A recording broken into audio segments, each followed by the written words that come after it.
Hi, hello, welcome or welcome back. I'm Tally, and today we're going to go through where I am on the horror bingo board. So I'm calling this a midway check-in, but it's actually over midway, and I'm just realizing the time left to complete this board and the amount of prompts I've not yet fulfilled. It's going the wrong way. It's a lot bigger than it should be, and it needs to be. But there we go. So earlier this year, I believe I did a TBR. If I did, I will link it up above. And as always with these TBRs, I often end up filling them with different books. If I read a book that fulfills it, I pop that in instead. So let's see. Out of 25 prompts, I've currently done 9. And unfortunately, I will not be, even though I always try and do them on hard mode, I will not be completing hard mode because there is one, a book you've been putting off, and the hard mode is for it to be the first book you fill out on a board.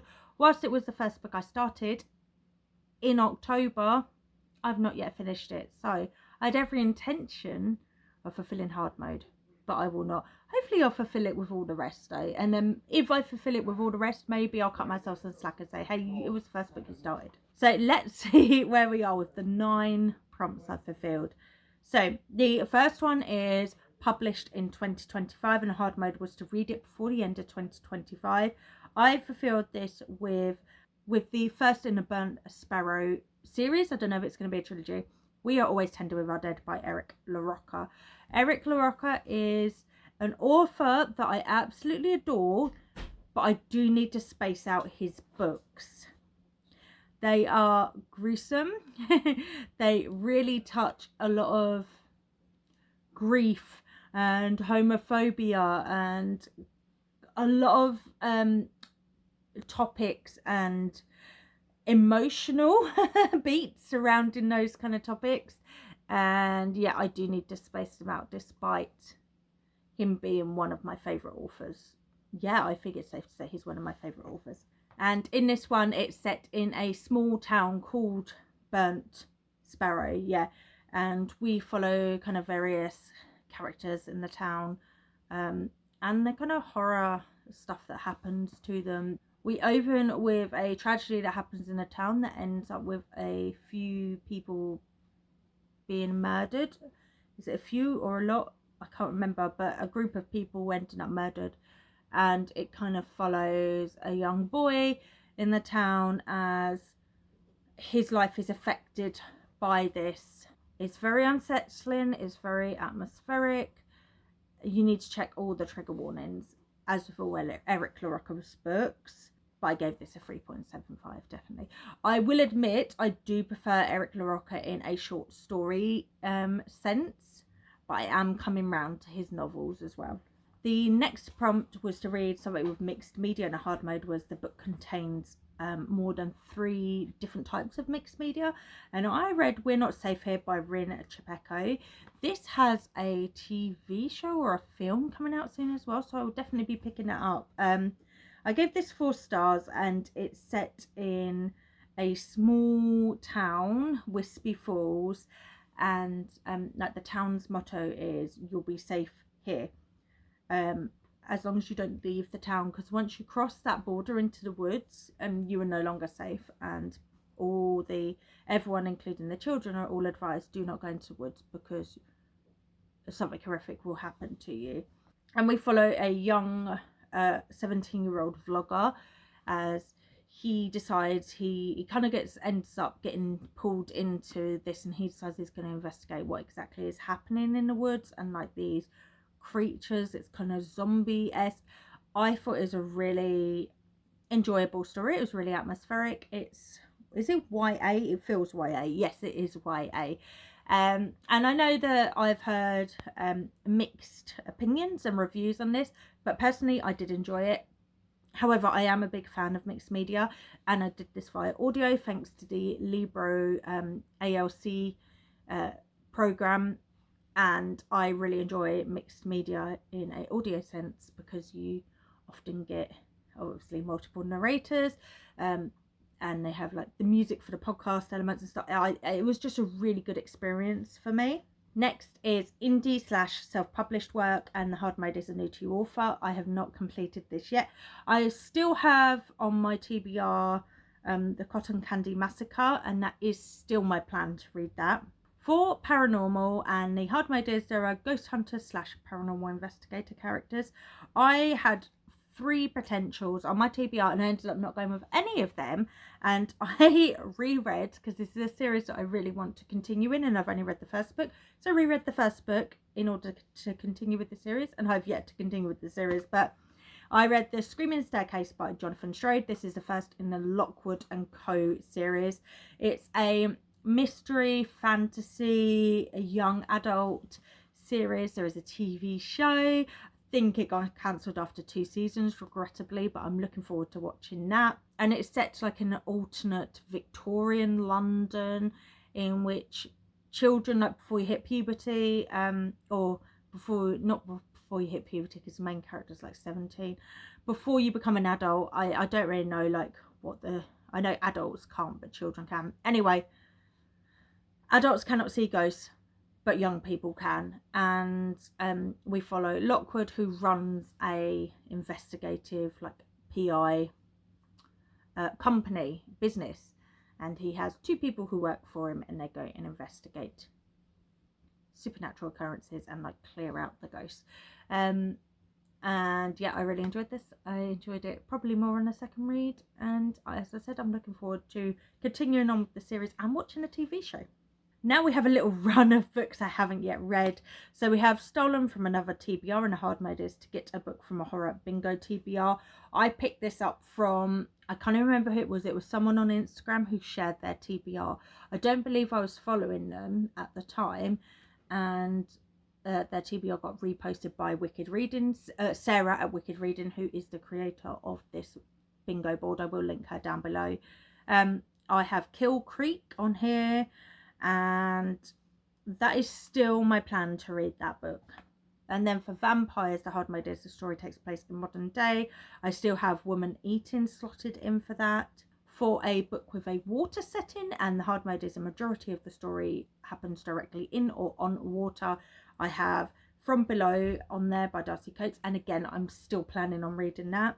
Of course, as we get closer to the end, some of these may change. There might be that there's a book on my shelf that I realise can fit it, and I can get it to it quicker than waiting on like a library book or whatever. For a horror movie element, the hard mode is to watch a horror movie. I mean, I've done this, so technically this is ticked off, but my goal would also be to read a book that a horror movie is based on, and then watch the horror movie. So I do have Let the Right One In on here. However, I've just realised that I'm reading Interview with the Vampire for my R Fantasy bingo, so possibly I will read that and watch the movie. But if it comes to it and I've not managed to do that, I've watched many horror movies. That is my movie genre of choice, so I can tick this off without making it more complicated for myself. I've just realised I miscounted. I've actually read 10, and it would be 11 if I took off the horror movie. Anywho, so next is Spell, Ghost or Scare, using the letters from the title and the author's name, and the hard mode is the author is BIPOC. I have read You Should Have Been Nicer to My Mum by Vincent Tirado, and this is again one that I got on the Libro ALC program, and I gave this 4 stars. This was brilliant. It was a new release this year, and I really recommend picking it up. So this follows a wealthy family, and a patriarch of the family dies. All of the family come together at the family home to find out what they will, for the will reading, to find out what they will get. And his will simply says, one of you is El Baka, the demon that I made a deal with. Get rid of them or you will be damned. And this coincides with a storm, and the family are stuck in the house overnight, and they have to find out who is the devil and if they even believe in it. And so yeah, it's one of those wealthy family things where loads of secrets come out and lots of backstabbing. It's great. It was great. It wasn't as gory as I'd hoped, but I still had a fantastic time with it. Sounds like a weird thing to say, but if you're a horror reader, you understand what I mean. Liminal Spaces I've not yet done. This is hard mode is the book has an even number of pages. I have slotted in here The Staircase in the Woods. I still plan on using that one. for a library book and hard my dears to return it on time. I read the Dollhouse Family graphic novel, and this is part of Joe Hill's imprint on, I think it's under DC Comics, and it's like a horror imprint, and this was fantastic. It's a demon-esque entity, and we like follow a family at different points of like generationally, and how the demon entity is within this doll's house that gets passed down through the generations, and it kind of infects the children that play with the doll's house, kind of. It's really good, really, really good. Picked by Chance, I've not yet done. I'm not sure why I haven't done this. I should do this. The hard mode is there's more than 10 possibilities. I really got to hurry up and do this, so I will do this. I do like spin a wheel, pick my TBR things on TikTok, so I guess I'll do one with the horror books on my shelves and get one read. We'll do that ASAP.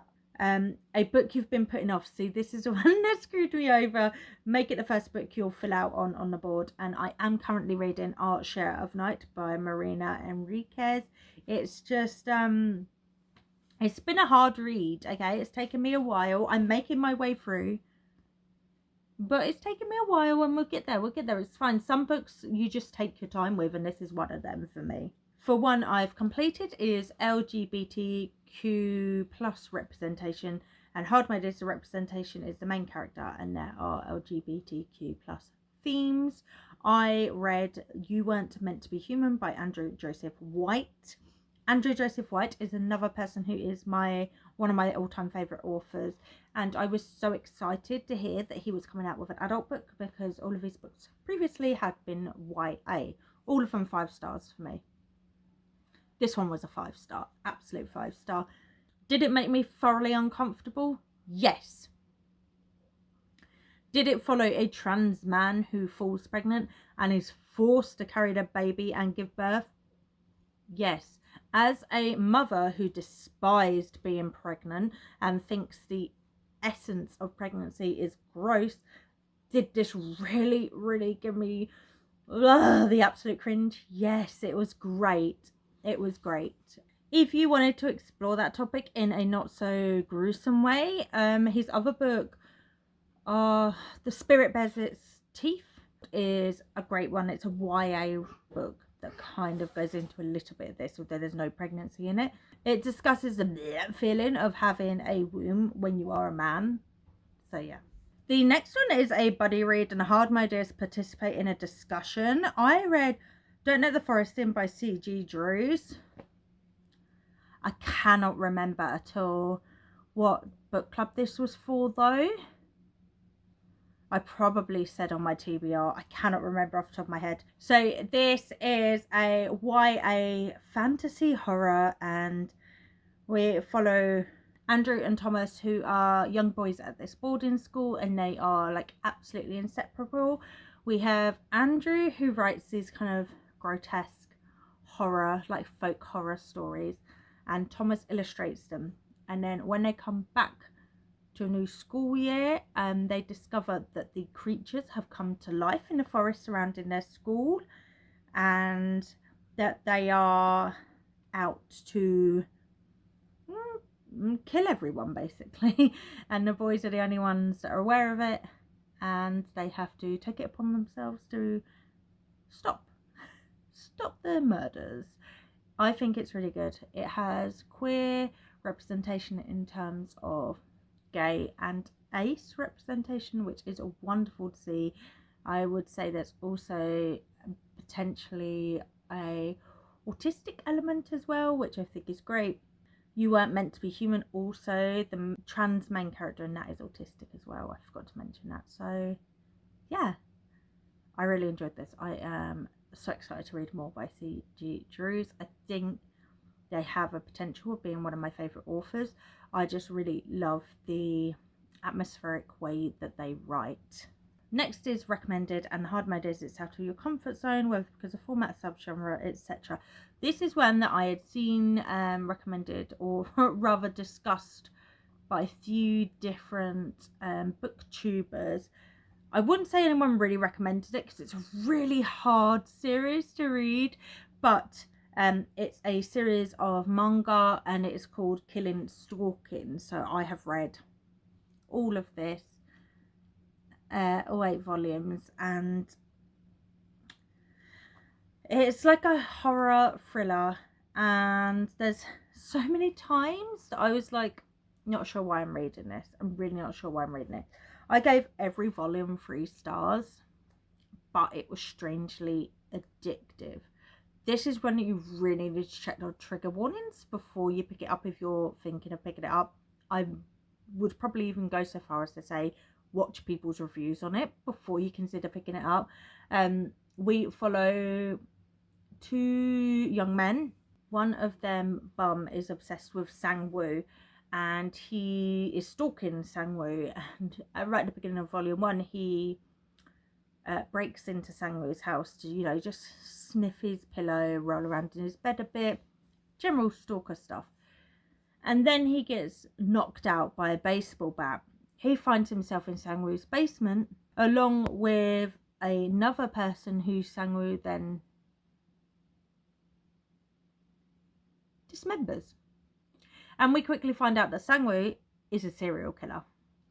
And he kind of takes a liking to Bum, we're not quite sure why, and kind of keeps him around as a hostage.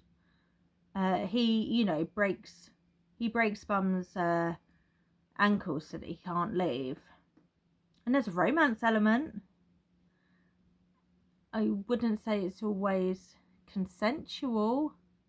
Yeah, check reviews before you pick this up.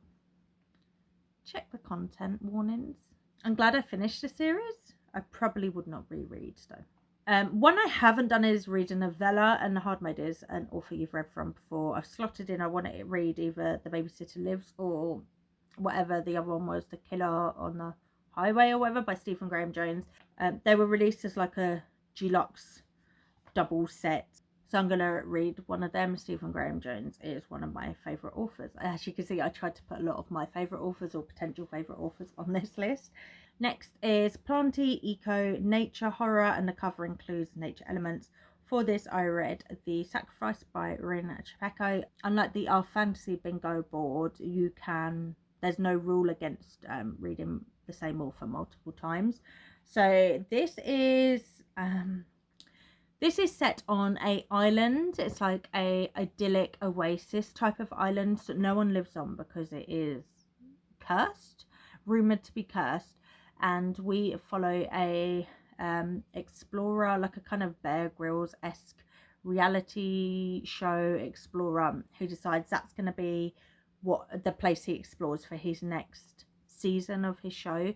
So it gets he and all of his like TV crew, etc., come to the island. So they get permission to be there, and they come across this young boy, Alon, who is a local teen. He like lives on one of the islands nearby looking after his dad, and they convince him to be their tour guide, and he agrees because he doesn't want them waking up the god, the dreamer god, who sleeps within a cave on the island.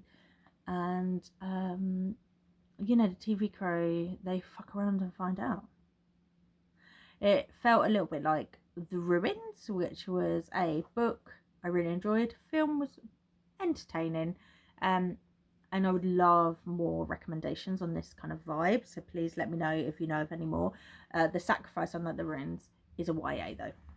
I've just realised how many YA books I have on here. I really love YA horror. I think it's just so fun, and I think sometimes adult horror can, not always, but it can sometimes just lean on the gore. And I think because the YA books often have to toe a certain line, it gives them the push to be a little bit more perhaps creative or exploratory or atmospheric with their horror, which I really enjoy. Our next one is a title includes a verb, and Hardmaid is the book is a backlist. On this, I have Looking Glass Sound by Catriona Ward. I don't know much about this. I have a few of her books on my bookshelf. I have all of her books on my TBR, and I really want to read this. I think, without reading any, I think this is the potential for an author I'm going to really enjoy. Second chance, a book that you're given a second chance, and it has an odd number of pages. So I went through my books that I'd got out of the library previously, and I found 2 horror/horror adjacent books that I had taken out of the library, not read, and returned. So I'm going to pick up one of them. So one of them is a YA fiction novel, The Haunting of Tyrese Walker, and the other one is a non-fiction book called Murder at Home, and it explores how prevalent murder within the home is. So I am leaning towards that one, actually. Now going on to our final row, we have Animal on the cover, and hard mode, the book is longer than the last book you read. For this I read We Call Them Witches by India Rose Bauer. This is a debut by this author. It's a folk horror, and it's set in a kind of dystopian world in which witches are something to be feared and are kind of preying on any non-witch people that have survived, and we follow like a family that has managed to survive on a little homestead. It is set in the UK. They've used witch preventative methods that have been passed down for generations to keep like their little patch free of any witches they can't get across. And one day they find a young lady in their field, and she's not a witch because she's managed to get across, and they invite her in, and everything just kind of goes to hell from there.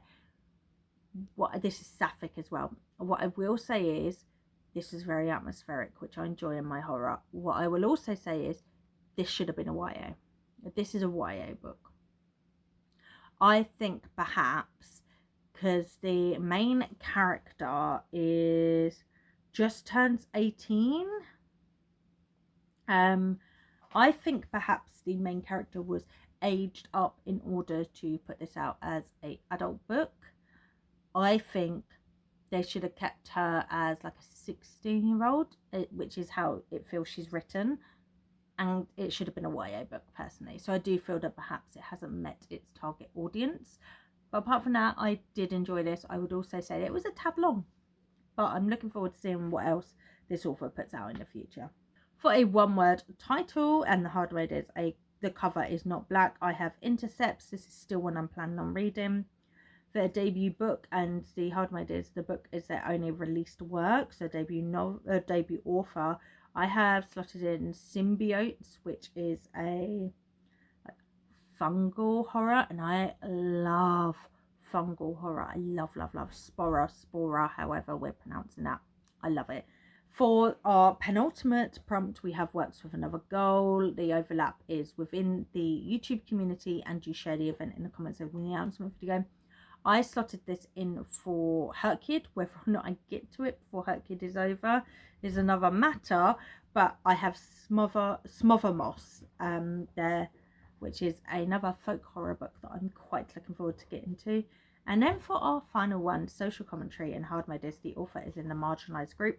I have Ring Shout slotted in for this, and I still intend on reading out. So there we go. I have 10 that I've read, 11 if we're going to count the horror movie without me trying to extra hard mode it up. It's less than 50%. That is, I don't know, like it's like 42% or something. I need to kick it into gear. Have you read any of these? Are you doing this challenge, and how are you doing? Let me know in the comments. If you want to let me know you were here but you have nothing specific to say, drop a mushroom in the comments, or something related to mushrooms. I don't know if there is a mushroom. There is a mushroom, right? And wash it down, and make sure to like, subscribe, and I will see you soon for another video. Thank you for joining me today. Bye friends.